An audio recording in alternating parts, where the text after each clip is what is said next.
Hey everybody, welcome back to my channel. Chris here. Today's video is all about empties or partial empties and would I purchase them again. So in order to make this video, a perfume had to be at least half empty or completely empty, and would I purchase them again. Now, I'm not going to go into tremendous detail about each particular perfume because for the most part, I have discussed these in fair detail on prior videos. The whole purpose is I have loved a perfume enough, given the size of my collection, that I have either emptied the bottle or halfway done with the bottle. And wearing a perfume that much, do I love it enough to purchase again? So let's just get started. I'm going to go ahead and get started basically with my empties, which happen to be gourmands. The first one is in this cute little bottle by Perfumes, and it is called Doucer Brûlée, and I believe the term or the word douceur means to sweeten or something to do with sweetness. So it does kind of smell like something sweet and brulee. Now I personally get something along the lines of lemon French toast, like you made your batter for your French toast and you added maybe some lemon juice or lemon rind and you bruleed that toast. That's the scent I get from this perfume. It smells really, really good. It's very sweet. It's very gourmand. And I just personally have moved away from incredibly sweet, overly gourmand perfumes. My daughter really loves this. I mean, I may purchase a small bottle like this just for her, but I have found that I just don't want to smell like this anymore. Another gourmand from the house of Kais is Delizia di Marshmallow, and basically there's just a couple sprays left, and for the most part it is empty. Now, unlike Doucer Brûlée, this is something that I definitely would repurchase, even though it's very much a gourmand, but it's a likable gourmand and is a gourmand that I just want to wear all the time. It's one of the very few perfumes that is absolutely sweet and gourmand that I would wear in the summertime, and it works in the summer. And when I first got this years ago, I got it in the summer, and I was wearing it all that summer, and it was sweet and delicious and light, but it wasn't overbearing. It basically smells like you stuck your face in a bag of marshmallows and somebody added like just vanilla dust. That's exactly what it smells like. It's absolutely delicious, and this line is carried at Lucky Scent, and it's just very affordable for a good gourmand. Okay, so the next two perfumes I have, one is almost completely empty and one is half full. The one that's almost completely empty is by Costa Carolina Parfums, and this is my Southern Peach Tea, which I'm completely obsessed with.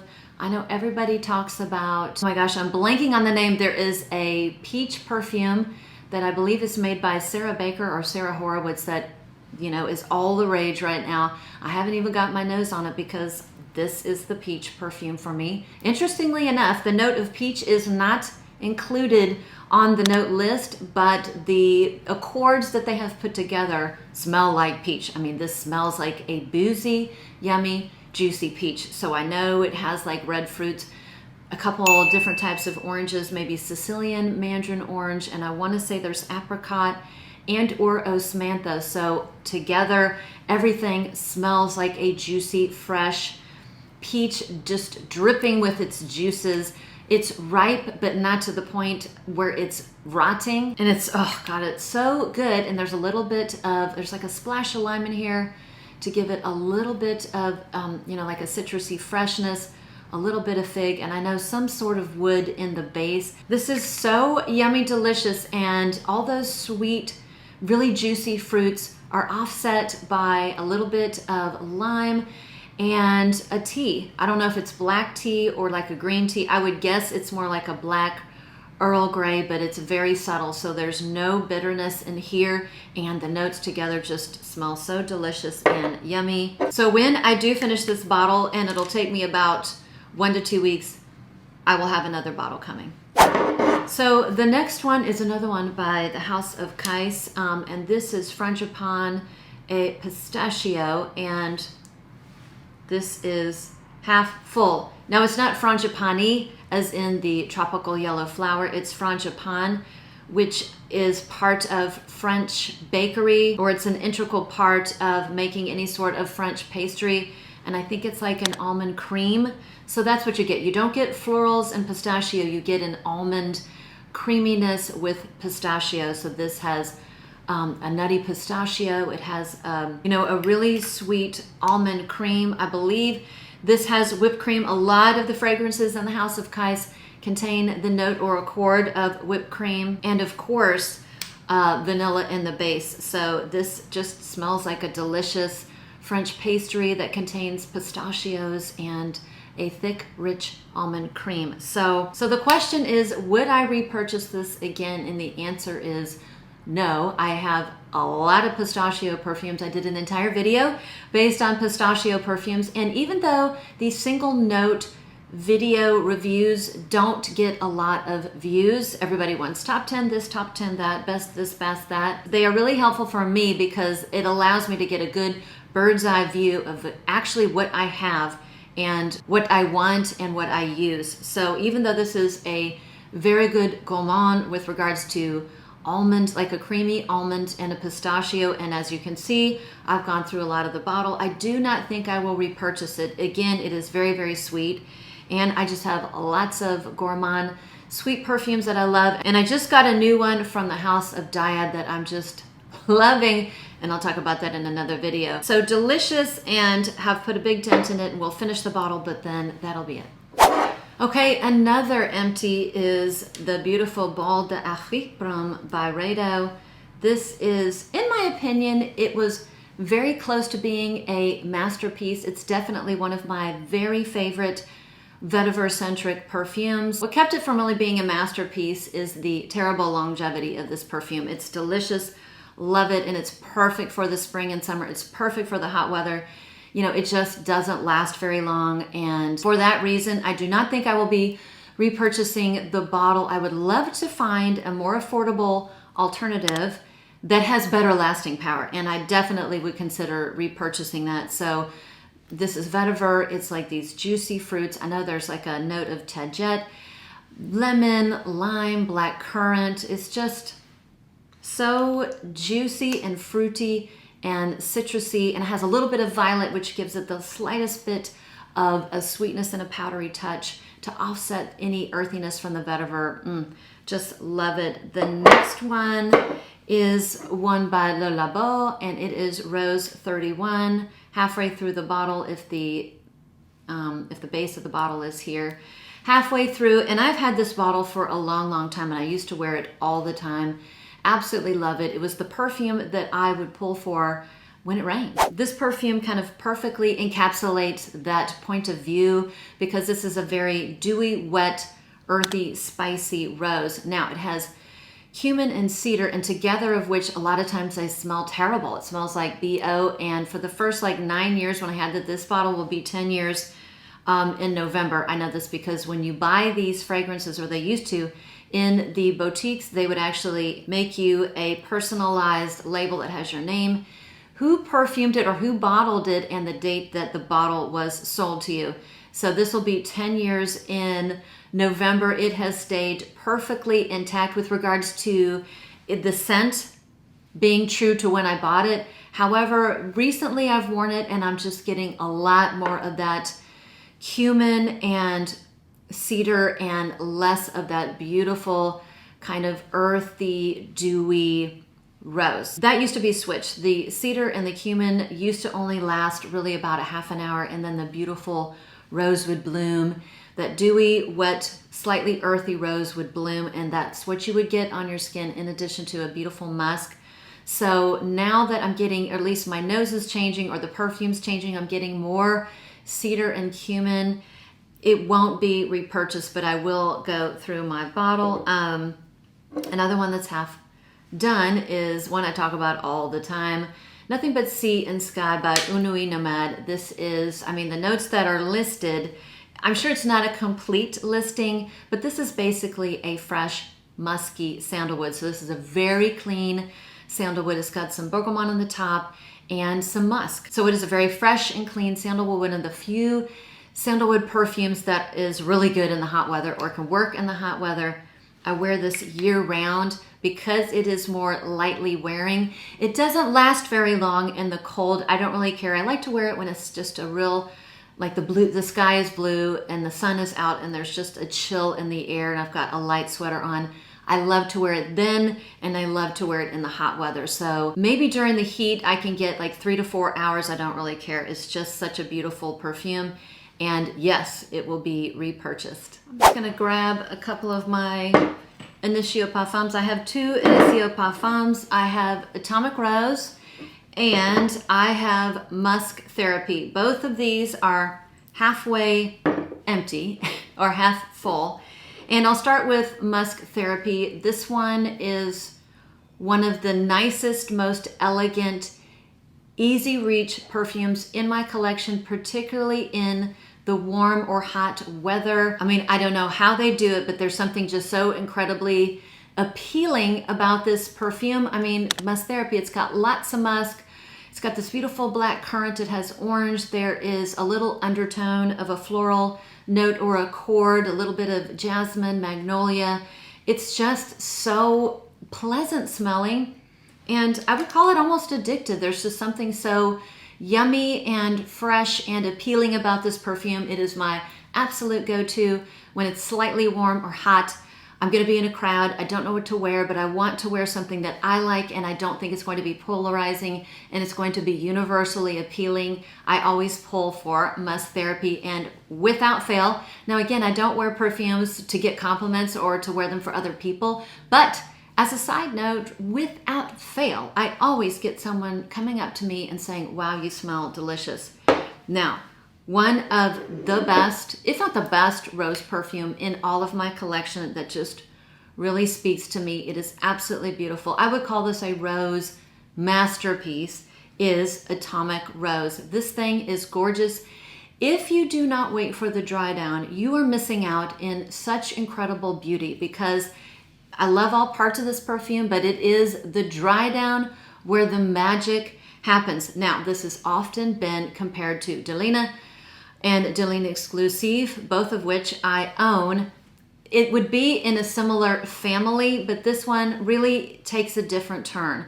This one is just more ambery, it's more elegant. It doesn't have that sharp rhubarb that the original OG has. It doesn't have that really heavy vanilla and incense oud that Delina Exclusive has. And I love both of those perfumes.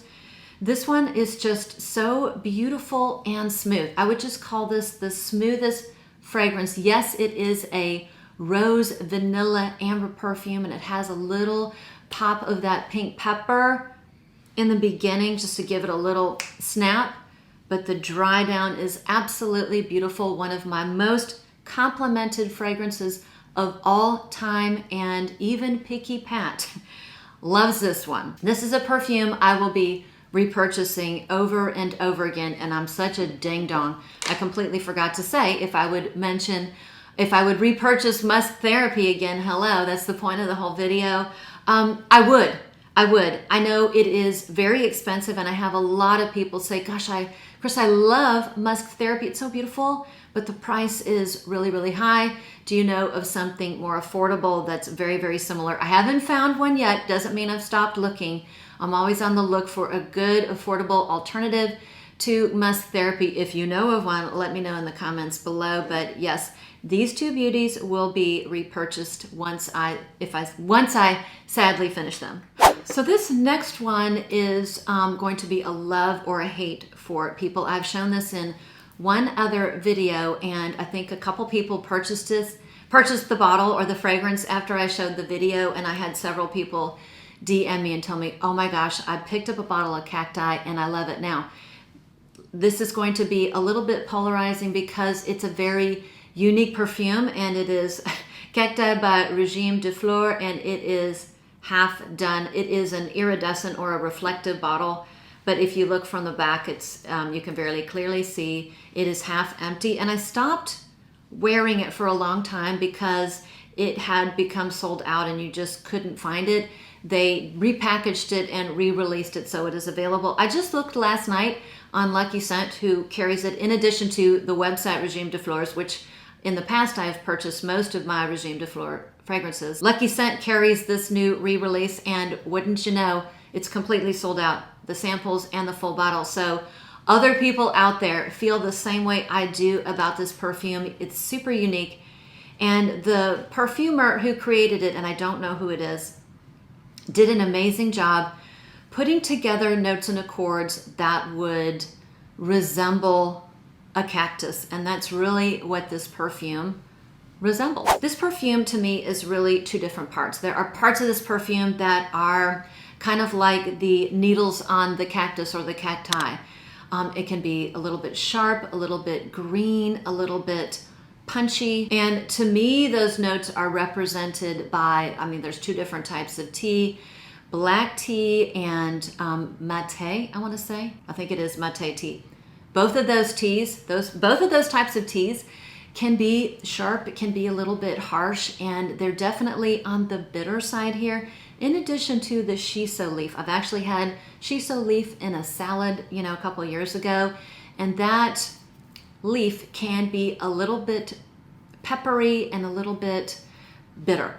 Now combine that with a beautiful kind of a watery aspect of the perfume. I think it has like watery notes and it has cucumbers, so there is a refreshing, softer part of the fragrance, you know, to represent the inside of the cactus, the delicate part of the cactus, the refreshing part of the cactus. You've got your aloe vera, you've got your cucumber, you've got your watery notes. So you've got the, you know, the prickly part of the cactus and you have the delicate part of the cactus, and together they just work. It does get sweeter. I don't think vanilla is listed in the notes, and this is by no way a gourmand, but it gets sweeter and more powdery in the dry down. It's just absolutely delicious. It almost reminds me of like of spa water, a super fancy spa water you would get like at a luxury resort in the Arizona desert. That's kind of what this perfume smells like to me, and I adore it. And yes, I already bought my backup bottle. So to end the video, I've got two perfumes that I am halfway done, that are halfway empty. The first one is the Wedding Silk Santal. Now, if you've been following me, you know this is one of my very favorite Kayali fragrances.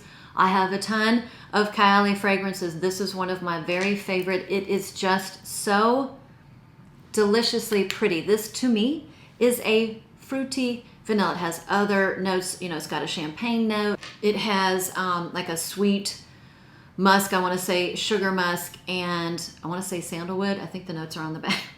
Yes, sandalwood. White freesia too. It's got a delicate touch of white flowers. They're really in the background because to me this is all about that sweet, musky, sugary, fruity vanilla. This is just so incredibly pretty. Everybody in my family loves this perfume, and I stopped wearing it because I've been waiting for it to be re-released. Rumor has it that this will be re-released in a larger bottle in September. I will wait until I see that hit the stores before I start using this again, because it's absolutely beautiful, and I 100% am planning on buying another bottle, and I want to buy it in the 100 ml, and I'm gonna end the perfume video with a classic, with a Chanel. This is Coromandel. This just, in many, many ways, particularly in the colder months, this is me in a bottle. It is a beautiful patchouli fragrance. It is patchouli, it's amber, it's incense with a little fleck, a little flick, a little hint of a gourmand with that white chocolate note. And the white chocolate note is in the eau de parfum, which this is. So as you can tell, I've made a big dent. This is a gorgeous classic fragrance, and I'm even considering purchasing the 200 ml bottle. I've slowed down a bit. I really tend to pull for my easy reaches, fresh and clean, you know, grab and go lighter perfumes. I don't typically wear this type of perfume in the summer, even though this definitely could be a signature scent. It's more for if you're going to wear it in the hot weather, if I'm going to wear it in the hot weather, it's going to be more like, let's say, in a professional setting where there's air conditioning, or at night. You know, this is absolutely beautiful, and we'll be repurchasing it. The question is, will I be getting this bottle, the 75 ml, or will I be getting the 200 ml? I don't know yet. We'll have to see. So that was it. My perfume empties, or almost empties, or half empties. Would I repurchase them? Some of them were kind of surprises to me, and I didn't really know what I was going to say until I got a good look of these last night and really kind of thought about it in great detail and came up with my decision. So I hope you liked this type of video. I hope you liked the video. If you did, I really appreciate it if you give me a thumbs up. It really does help the channel. And if you enjoy my content, I would love it if you would subscribe. So thanks again for sticking around. Thanks for watching. And I will see you on the next one. And if you're still around, let us all know in the comments below perfumes that you recently emptied or almost emptied. And would you repurchase them again?